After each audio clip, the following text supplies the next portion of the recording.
Fellowship produces joy. Ang pagsama-sama, mag-produce ng kasiyahan. Unrelief, ma-relieve ka. May problematic ka, pag pumunta ka rito, madamang presensya, ma-relieve ka. Amen? Gagaling ka. Unloneliness of the world. Parang loneliness of the, parang isipin mo nag-isa, nag-inasara ka na lang sa sandibundong ito. Unloneliness of the world. Isip mo, hindi pala ako nag-iisa.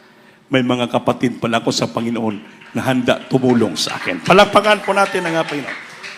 Mag-isa ka lang sa tahanan mo, nalulungkot ka, you feel loneliness, wala kang kaibigan, wala kang kakilala, wala kang kamag-anak. Pumunta ka sa sambahan. Dumalo ka, mag-fellowship ka sa mga kapatid mo. Maramdaman mo yung kagalakan. Ma-relieve ka sa mga problema, doubts, kalungkutan. Ang lamdaman mong loneliness, isa ka lang, maramdaman mo, marami palang tao nagmalasakit sa iyo. Maraming tao bigay ng pagkain sa iyo. Palagpakan po natin ang ating mahal na Panginoon. Amen? Palagpakan natin Diyos. Ang Panginoon, magdaragdag pa. Ano yung daragdag ng Diyos? The Lord adds, maging healthy ka. Maging malusog ka. Because loving fellowship is a powerful witness that attracts others to the faith. Maging malakas ka. Pag mahal na mahal mong pagsama-sama fellowship, ito'y kapangyarihan nga masaksihan at maka-attract sa ibang mga tao sa inyong panampalataya. Sabihin nila, grabe yung taga-miracle. Hindi basta-basta. Amen? Kahit magdamag, hanggang alas 2, sumasamba sila. It attracts the powerful witness that attracts others to the faith. Makita ng mga tao. Yan, no? And Lord's adds, healthy, loving fellowship is a powerful witness that attracts others to the faith. Palakpakan po natin ang Panginoon. Kaya gawin natin ito, putting it into practice. Gawin natin itong praktiso nato ito sa church, mga minamahal. To commit, to breaking bread and sharing your life, not just attending church. I-commit natin ito. Hindi lamang para nag-attend tayo sa church, kundi itong pag-fellowship, kailangan po natin to magputol pong tinapay at sharing your life. Share your life, share your blessing to the church. Hindi lamang na umaattend ka, kundi lahat ginagawa mo. Ito ay challenge para sa atin. Intimate fellowship with someone with you this week. Kailangan magkikilala tayo lahat sa bawat isa sa pag-fellowship natin. Kaya gusto ng ating Panginoon yan. Itong aspect of true fellowship. Sharing in the benefits of Jesus' death. Malaala natin kamatayan ng Panginoon. Mutual financial support. Mutual financial support. Makasupport ka sa church. Makatulong ka sa mga kapatiran. Amen? Dahil malami ang pangailangan ng iglesia. Palakpakan natin ang Diyos. Everybody praise the Lord. Mutual, ipag-isa-isa natin, isa-isahin natin ang bawat needs ng church. Mutual, financial support. Sharing the joy and suffering of Christ. Magkaisa tayo, mawalala natin kamatayan ng Ginoo, naghirap sa krus ng Kalbaryo, tayo ang pinagpapala ng Diyos. Isa-isa tayo magdinasigay, mutual encouragement, and spiritual accountability. Accountability, parang may pakita mo na mayroon kang bili nga tao. Mayroon ka palang magawa nga tao. Mayroon kang dapat gagawin nga tao. Your accountability in the church. Lahat magawa natin ito by means of fellowship. Amen? Kaya nung last week na preach ako, pag sumamba kayo dito, pag mag-fellowship, huwag mag-ikot-ikot sa simbahan, huwag maglaro-laro sa likod. Pag dito ka, kailangang ipakita mo yung pag-respito, totoong pag-fellowship, totoong pagsamba sa ating malapay noon, totoong pakinig ng Ebanghelyo. Sama-sama po yan sa church, mga milal, kaya mayroong kapangyarihan ang fellowship. Pag dyan ang ginagawa natin, ma-relieve po tayo sa bawat problema. Magbago ang buhay natin. Gagaling karamdaman natin. Katanggap tayo ng pagpapala, kagalang kasiyahan. Uuwi tayo sa tahan natin nga wala na tayong problema. We feel relief and healing of our sicknesses. Kaya sa aming buhay manggagawa, Malayo man ang bawat lugar nga mga station. Pilit naming pinupuntahan. Dahil importante ang fellowship. Imagine, kanto ka ng Surigao, tawid ka ng Siargao.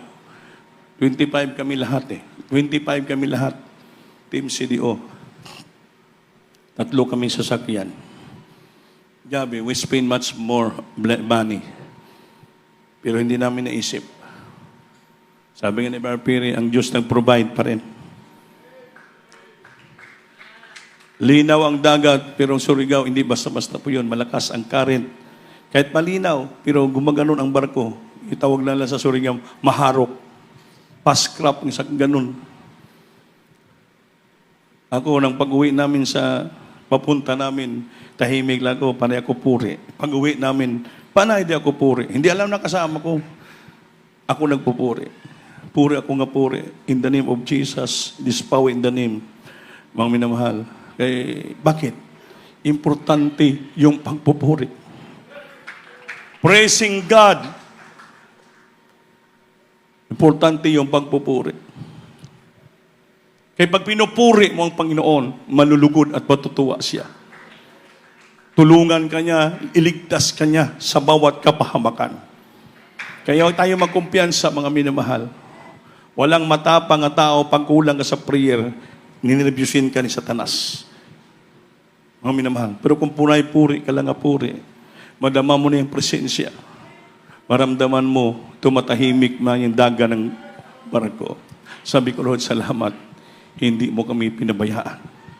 Nakikinig ka sa mga pagpupuri. You inhabit our presence, Lord. You hear our prayers, Lord. You give us favor always. You always mindful unto us, Lord. Thank you so much, my God. You always be with us. Totoo yung pangako mo that you never leave us, forsake us, nor fail us, Lord. You go before us, you're always there.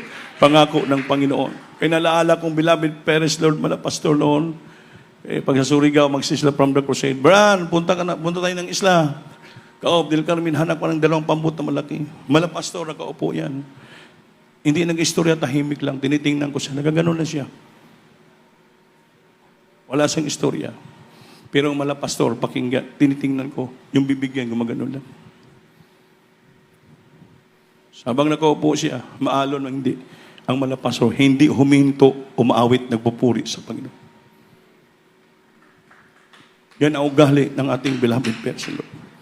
Nakita ko po yun. Istorya yan, Brian. Alam niya, halapas Lord, halapas Lord. Halapas Lord. Halapas Lord. Maya-maya, mapupuspos na siya. Yun pong nakita ko sa ating beloved parents, Lord. Kita ko sa ating beloved pastor, mga minamahal. Sabi ko, Lord, hindi basta-basta na tao ang mga pastor. Hindi nagbabaya sa puri. Walang hinto ang puri. Nakupo sa rocking chair. Kaya nga, sabi, Brian, bakit rocking chair inuupuan ko? Pag ganun ako, makapagpahinga konti. Pag ganun ko, hindi ko malayan. Masubsob na ako, mahulog. Malapasor, paano yun? Tinuyo ko yan, Brandy. Para pag magising ako, makapagpuri, palakpak naman ako sa ating Panginoon. Importante ang pagpupuri. Importante ang pag-aawitan sa Panginoon. Importante ang fellowship. Kaya pag dito kayo sa sambahan, huwag kayong wala iba kayong gagawin, kundi purihin ang Diyos. Awitan ang Panginoon, makinig sa mga patotoo, lalo pag-antaan sa choir. Abutin mong puso ng Diyos. Kailangan madama mong presensya, mapuspos ka ng balang Espiritu. Dahil ang tao na walang Espiritu Santo, walang kapangyarihan. Kaya pag dito ka sa fellowship, pag sama-sama, mayroong ginang power of fellowship. Makita mong kapangyarihan, nakita ng tao sa kamay na po si grabing kapangyarihan. Kaya pag kulang ka sa puri, kulang ka sa presensya, wala kang kapangyarihan. Wala kang kapangyarihan. Hindi po huwag tayong magkumpiyansa. Walang magaling, walang malakas sa kaaway. Maging malakas ka lang, gagaling ka lang kung puno ka palagi sa presensya ng Diyos. Puno ka palagi sa pagpupuri, mga minamahal. Kaya huwag kayong magalit. Pag may marinig kayong mga preacher nga sigawan kayo sa pagpupuri. Sabihan, magagalit yung iba eh. Yan sinisigawan din sila. May ibang mga manggagapa. Ako, yun talagang style ko, lifestyle ko sa pagpupuri. Noon pa yan, binatang akong nag-asawa ko, ganun pa rin ako eh. Talagang ganun ako eh. Hallelujah, amen. Praise the Lord. Ngayon, may mga preacher, gumagaya style ko, yung ibang mga manggagawa, nagagalit. Then sinisigawan daw sila. Hindi yan sila sumisigaw. Evident, sumisigaw daw. Hallelujah! Eh, siyempre, nakita niya tulog-tulog, kaya sinisigawan niya. Eh, para hindi ka makarinig sigaw sa likod, huwag ka matulog. Kailang pupuri ka, oras sa puri, hindi ka naman dapat matulog eh. Tapos puri, matulog ka na. Bala ka, hindi ka na magising. Hanggang mamangungot ka. Pero oras sa puri, huwag ka matulog. Bakit? Nagpupuri ka. It's time to praise the Lord. You must to wake up. Open your mouth. Sing unto the Lord. Palakpak, singgit ka. Yan ang gusto ng ating panahon ng puri yan. Panahon ng puri, huwag ka matulog.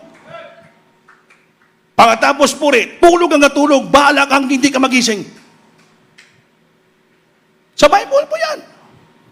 Ang bawat oras panahon may kapanahunan. It's time to eat. Kain ka na kain hanggang mabulunan ka. It's time to sleep. Tulog at tulog, hindi ka na magising. But it's time to praise. You have to praise the Lord. Yan ang Biblia. Panahon ng pagpupuri, puri ka. Panahon sa pag-awit, umawit ka. Kasi sa pagpupuri, may palakpakan, may hiyawan, may sigawan, may awitan, may luksuhan.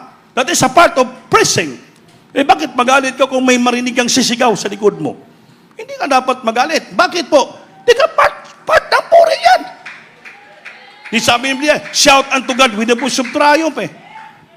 Shout unto God with the voice of triumph. Sumigaw ka sa buhos sa may pagtatagumpay. Hindi ka magtagumpay pag hindi ka sumigaw. Ikaw ang sigawan ng kaaway. Kapag sumigaw ka, boses sa pagtatagumpay. Shout unto God. Singgit sa Ginoo. Shout unto God with the voice of triumph. Boses sa pagtatagumpay. E paano ka magtagumpay? Hindi ka nagpupuri. Si Josapat, tatlong nasyon ng kalaban, napakarami. Tapos takot si King Josapat. Sabi ng Panginoon, Josapat, fear thou not. Huwag kang matakot. Pumunta ka dito sa tuga ng Tikiyo, lumuhod ka. Ipaharap mo yung mga choir mo, yung mga sundalo sa likod. At kayo po ay magpuri sa ating Panginoon. Hindi sundalo ang hinarap ni Josapat. Sabi ng Panginoon, huwag kang matakot. Fear thou not, Josapat. For I am with thee, be not dismayed, because I am your God. I will help thee, I will straighten thee, I will uphold thee with my right hand of my righteousness. Sabi ng Biblia, nung kalinyang kwar, when they began to sing and praise to God with a loud voice on high. Loud voice on high. Nasa Bible po yan. Malakas na boses nga mataas. Loud voice on high. Grabe. Anong ibig sabihin ng sa Bisaya yon? Kusog na tingog na galabaw. Taasan. On high. Nung ginawa na noon, anong nangyari? Yung tatlong kalaban na three nation, nagpadala ang Diyos ng anghel, ambushment. Angels, sila ang nagpatayang tatlong bansa dahil sa pagsigaw, pagpupuri lamang ni King Josapat at mga choir. Yan ang sabing turo ng mga pastor. Sa pagpupuri, mayroong kapangyarihan. Gusto nyong tahimik lang ang puri, pati palakpak mo, hindi marinig. Ano ba yan? Hindi puri yan.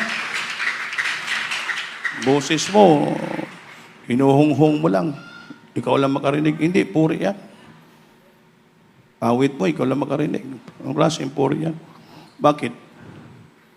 Maliit ba yung Diyos mo? Maliit ba yung Diyos natin? Matahimik. Ganun ka lang magpalakpak, oh. Hindi ka makapatay ng langaw. Buhay ang Diyos mo at makapangyarihan.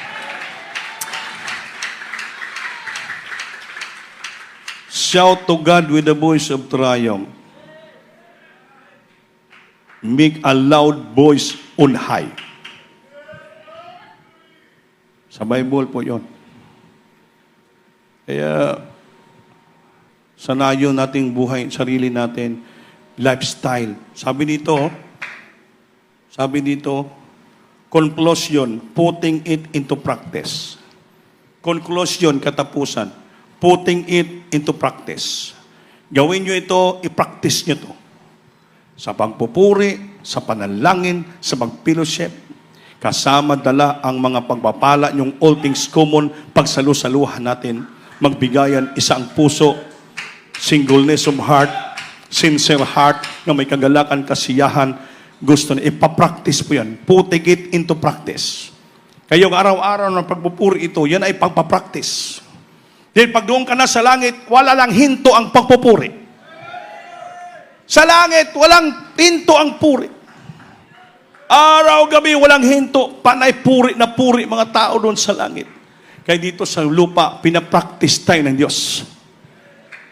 Kaya nagpipilosip tayo para dito kayo ma-practice. That's why ginawa natin ng systematic.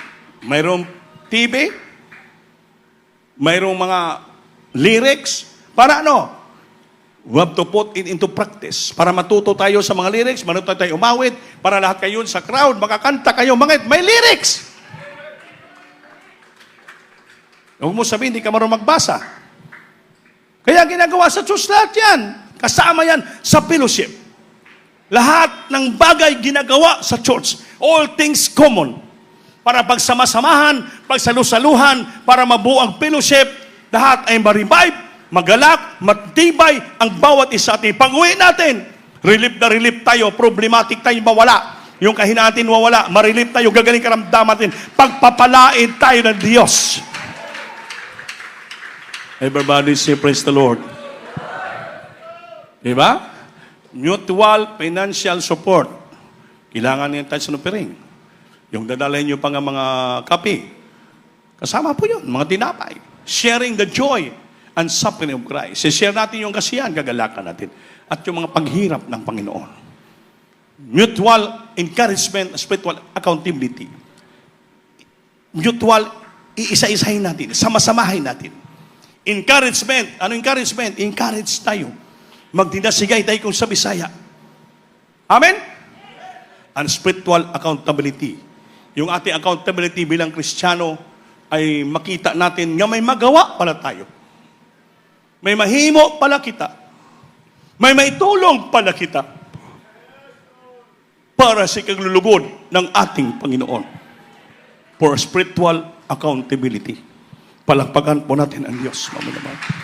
That is the power of fellowship. Amen ba? Pag wala ka sambahan, hindi ka nag-fellowship, hindi ka nagsama-sama, doon ka lang sa iyong tahanan, maging mahina ka. Kaya dito mo lang maramdaman ang kapangyarihan ng fellowship, pagsama-samang pagsamba. Pag dito tayo. Kaya sabi ng awit, may awit sa Tagalog yan, pagsama-samang pagsamba, bababa ang kanyang presensya. Kasi pagsama-sama tayo na umaawit, nagpupuri sa Diyos, bababa ang presensya ng ating mahal na Panginoon. Masungkit natin, mawon natin, kaya sabi na sa preacher sa Amerika, si Bishop Smith, nung pumunta, first time punta sa Amerika, sinabi sa preaching niya, hindi ko makalimutan, tatandaan ko palagi. This couple, Bishop Almeida and Sister Lina, an Almeida family, they won and touched the heart of God. They won and touched the heart of God. That's why the power and blessing come in their fellowship. The presence of God moving in the midst of congregation. They filled all the choir, the children's choir, the children's choir, the youth choir, the finest choir, whatever choir, hallelujah, moved by the Holy Spirit, because this family, Bishop Almeida, Lina, they won and touched the heart of God. By means of pressing and sincerity with prayer and fasting. Naabot daw natin beloved parents sa Lord. They won and touched the heart of God. Nadaig nila Naabot nila ang puso ng Diyos. Kaya the blessing, the power, the Holy Spirit come down from heaven.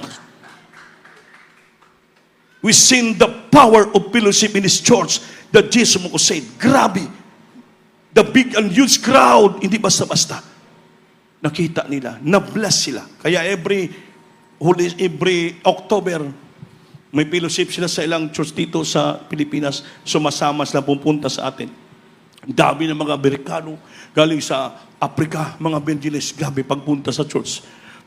Pagkanta sa Pines, luksuhan ng mga worker, mga princess sila sumasama doon, kakatawa, grabe. Hindi malaman ko anong nilang gagawin. Ay sabi itong malaking Amerikano, you're the preacher here, yes, by the grace of God. You are so blessed in this ministry. Continue, brother. Nabihan ako ng Amerikano. Sabi ko, of course, we continue. We support the ministry. Our beloved parents in the Lord, beloved pastor. So you're so blessed, brother. This is my first time to be here in your church. But I am so appreciated, I am so blessed because of the moving of the Spirit. We sing the huge choir singing in the stage. Grabe. Appreciated din. Kaya naman, sabi, your pastor is really a man of God. He's praying the Philippines, reach into all American throughout the world. We seen that in our vision. His anointing power. He's really, your pastor really, a man of God, a prophet of God. Pinagpala tayo sa atong church. Hindi tayo karapat-dapat na bilong tayo sa church of the living God. Mga parinermes, Amerikano, malaking mga churches ibang bansa, pero dito, grabe appreciate nila nga tayo ang totoong iglesia ng Diyos. Singgit, hallelujah. Awitan natin. The power of fellowship. Ang kapangyarihan ng sama-samang mga pagpupuri. Kaya huwag kang maghinto, huwag kang mahiya sumingaw.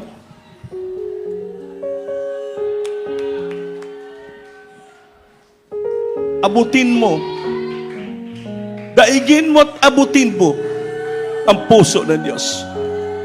You have to warn and touch the heart of God.